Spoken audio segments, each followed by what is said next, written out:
शांत है और मैं आज आपको इस वीडियो में 12वीं क्लास के सबसे इम्पोर्टेंट टॉपिक के बारे में बताऊंगा जिसका नाम है बिंदु आवेश के कारण विभव, जिसको इंग्लिश में बोलेंगे पोटेंशियल एट आपका पॉइंट जो चार्ज होता है उस पर जो का पोटेंशियल होता है। ये टॉपिक आपके 12वीं क्लास में भी है और जो बच्चे एमजीसी बीकानेर जो यूनिवर्सिटी है उससे बीएससी कर रहे हैं उनके भी ये टॉपिक लगता है। तो ये स्टार्ट करते हैं। सबसे पहले बात करते हैं, डायग्राम एक ले लेते हैं कि एक विभव कहते हैं।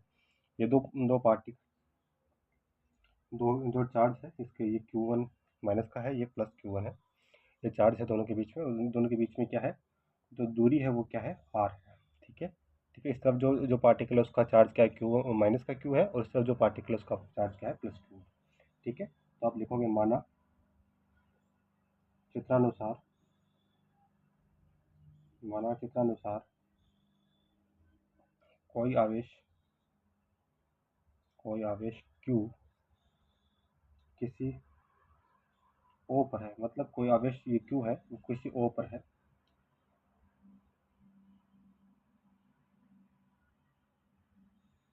O बिंदु पर है। या सॉरी, ये एक आप यहाँ चार्ज मतवाना, आप ऐसा करो, सबसे पहले एक एक ही चार्ज ले लो, ठीक है, उससे हम निकाल लेंगे उसको आराम से। यहाँ पर एक पार्टिकल मान लेते हैं, पी मान लेते हैं, कोई पार्टिकल है, क्यों चार्ज नहीं है यहाँ पे, सीधा पार्टिकल बात कर रहे हैं। ठीक है, बिंदु पान ऊपर रखा है।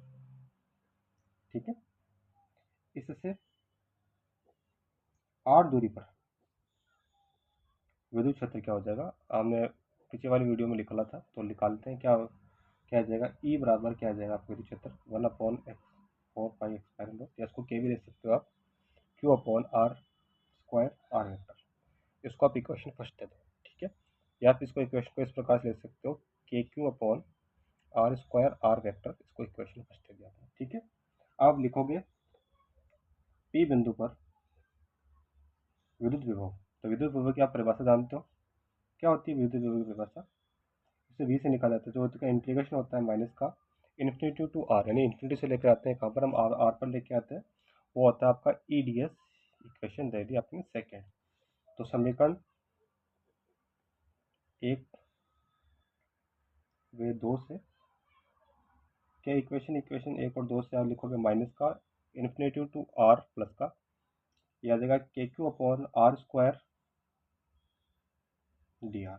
ठीक है, डी आर ले लो, डी एस ले लो, डी आर ले लो इसको। ठीक है, तो आप लिखोगे तो जो कांस्टेंट वैल्यू उनको बाहर निकालो, तो वैल्यू क्या है, तो v बराबर क्या आ जाएगा, माइनस का आपके पास q upon 4 pi naught integration infinity to r r vector d r upon r vector. आगे अब देखो बच्चों, ये जो है ना, इसमें बीच में डॉट प्रोडक्ट है आपका, तो हम जानते हैं कि जो डॉट प्रोडक्ट होता है उसको कैसे लिखा जाता है, उसका आप ऐसे लिखते हो ना, डॉट प्रोडक्ट को कॉस थीटा। तो मान लेते हैं कि अब देखो जो ये दे रखा है ना, अब जो आर और डी आर की जो बीच का जो एंगल है वो कितना है, 0 डिग्री है। तो आप क्या लिखोगे, आर डी आर को सीधा लिख दोगे आपको, तो ये आर हो जाएगा, डी आर हो जाएगा cos 0 degree. Cos 0 degree value कितनी होती है, 1 होती है ना। तो ये आपके पास किस में आ जाएगा, सीधा आ जाएगा, आप लिख सकते हो कि आर डॉट डी आर क्या आ जाएगा आपके पास, आर का मॉड्यूलेशन प्लस डी आर का मॉड्यूलेशन आ जाएगा ना। तो ये आप वैल्यू हम रख दोगे यहाँ पर। ठीक है, तो चलो रखो इसमें। तो ये क्या हो जाएगा, ये आ जाएगी आपके पास इक्वेशन जो हो जाएगी, जो आता है v बराबर क्या आ जाएगा आपके पास, माइनस का q upon 4 pi not, limit रही आपके पास इन्फिनिटी टू आर आई है, और ये आ जाएगा डी आर अपॉन ये और आर स्क्वायर डी आर। एक आर से ये कट जाएगा ना आपके पास, और इसका आप इंटीग्रेशन कर दोगे, तो इंटीग्रेशन क्या आ जाएगा बच्चों, इंटीग्रेशन आ जाएगा मेरे पास, जो कांस्टेंट वैल्यू उनको बाहर रख दो आप, 4 पाई आपका बाहर पड़ा है। इंटीग्रेशन लगने पर आपके पास क्या आ जाएगा, इंटीग्रेशन आ जाएगा आपके पास, आर की वैल्यू आ जाएगी 2 + 1, नीचे आ जाएगा 2 + 1, और इसकी लिमिट क्या आ जाएगी आपकी, आर से आर। दोनों के वैल्यू को जब आप लिमिट रखोगे, lower limit minus upper limit करोगे, तब पास एक वैल्यू आ जाएगी। तो लिखो आप इसमें क्या आ जाएगा, v बराबर आपके पास आ जाएगा, आपके पास क्या हो जाएगी, ये देखो, लिखो सीधा, देखो उसको, ये क्या आ जाएगा आपके पास, ये देखो, ये माइनस का हो जाएगा ना, ये इस माइनस को कैंसिल कर देगा, तो आपके पास सीधी वैल्यू आ जाएगी, वो लिखो आप, v बराबर q upon 4 pi one upon r. तो ये होता है आपके लिए विभु एकांक के लिए। ठीक है, अब ये आपको एग्जाम में इतना लिखना है, इसके बारे में 2-3 और टॉपिक लिखना है। तो आइए स्टार्ट करते हैं, उसको कैसे लिखना है आपको। तो सबसे पहले आप बात करोगे, तो आपके पास इक्वेशन प्राप्त हुई, वो लिखो, इक्वेशन क्या हुई, हाँ, थोड़ी सी वीडियो लाइट कम है वीडियो में, तो मोटा लूँगा इसको। तो देखो v बराबर आपके पास क्या प्राप्त हुआ है कि क्यू अपॉन फोर पाई एक्सपायर नॉट आर स्क्वायर है ना। तो यहाँ से वैल्यू लिखा तो v कैपिटल का किसके बराबर हो जाएगा, जो समानुपाती हो जाएगा आपके पास आर के समानुपाती हो जाएगा ना। मतलब जैसे जैसे उस पॉइंट से जैसे जैसे उस आवेश से उस पॉइंट की दूरी बढ़ेगी, वैसे वैसे वहाँ विद्युत क्षेत्र का मान कम होता रहेगा, यानी विद्युत पोटेंशियल का मान कम होता रहेगा। ये मैंने आपको विद्युत क्षेत्र में बताया था ना। जैसे जैसे हम दूर जाते रहेंगे, वैसे वैसे विद्युत क्षेत्र का मान कम होगा। उसी प्रकार जैसे जैसे हम बिंदु से दूर की ओर जाते रहते हैं, तो वहाँ पर विद्युत जो आपका विभव है, इलेक्ट्रिक पोटेंशियल है, उसका मान कम होता रहेगा। ठीक है, तो आप इसके बीच में ग्राफ प्लॉट करोगे तो क्या हो जाएगा, ग्राफ का आर और इसके बीच में ग्राफ बनाओगे तो ये ग्राफ इस प्रकार से हो जाएगा। ठीक है, जैसे जैसे दूरी बढ़ेगी वैसे वैसे इसका मान कम होता रहेगा। ठीक है बच्चों, तो ये था आपका इसके बारे में।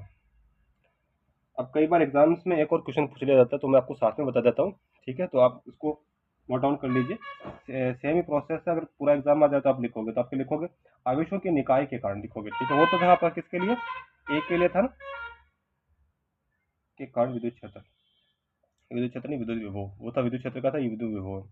ठीक है, तो इसमें क्या करना होता है, इसमें ऊपर वाले में तो क्या किया था हमने, एक आवेश लिया था, इसमें अलग अलग आवेश लेंगे। तो सबसे पहले हम एक कोऑर्डिनेट सिस्टम मान लेते हैं, ये कोऑर्डिनेट सिस्टम है आपका, जिसमें आपका ये तो है आपका, ये चलो एक आवेश मान को मान लेते हैं। तो ये जो सबसे पहला ये आपका Q1 है, दूसरा चार्ज आपका यहाँ पर है Q2 चार्ज है, ये आपका Q3 चार्ज है, ये आपका Q4 चार्ज है। इस प्रकार करते करते आपका Q1 चार्ज है। ठीक है, इससे इसकी दूरी क्या है, वो आपकी R1 है, इससे इसकी दूरी R2 है, इससे इसकी दूरी R3 है, इसकी R4 है, और इससे जो है वो Rn है।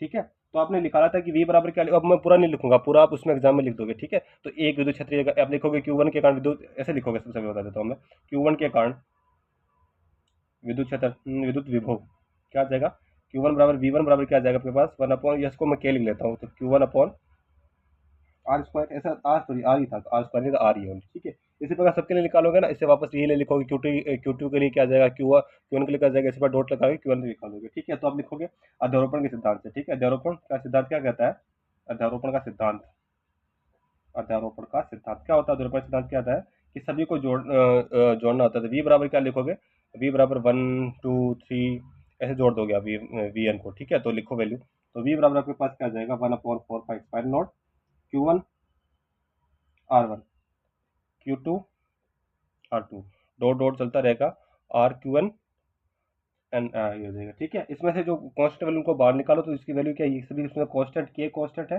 तो बाहर के आ जाएगा, अंदर क्या रह जाएगा आपके पास, Q1/R1 Q2/R2, और डॉट डॉट चलता रहेगा आपके पास Q1/Rn। ठीक है, अब यहाँ पे आप समेशन लगा लोगे, तो आपके पास क्या आ जाएगा, V बराबर आप लिखोगे, V बराबर आपका पास के तो कॉमन पड़ा है बाहर, और ये आ जाएगा आपका समेशन कहाँ तक है, एन तक है, और ये अल्फा का आप आयोटा कहाँ से स्टार्ट से 1 से स्टार्ट है, तो आप क्या लिखोगे, Q iota upon R1 iota. ठीक है, तो ये होता है किसके लिए, आवेश के लिए। ठीक है, आवेश निकाय के कारण लिखोगे, क्या लिखोगे, आवेश निकाय के कारण। ठीक है, आवेश निकाय विकास के कारण। ठीक है, राइटिंग थोड़ी समझ में, क्योंकि आज थोड़ा पेन इससे खराब है, तो आप उसको देख लेना आराम से, कि वो कोई भी वीडियो समझ नहीं तो वापस वीडियो को देख लेना। ठीक है बच्चों, धन्यवाद।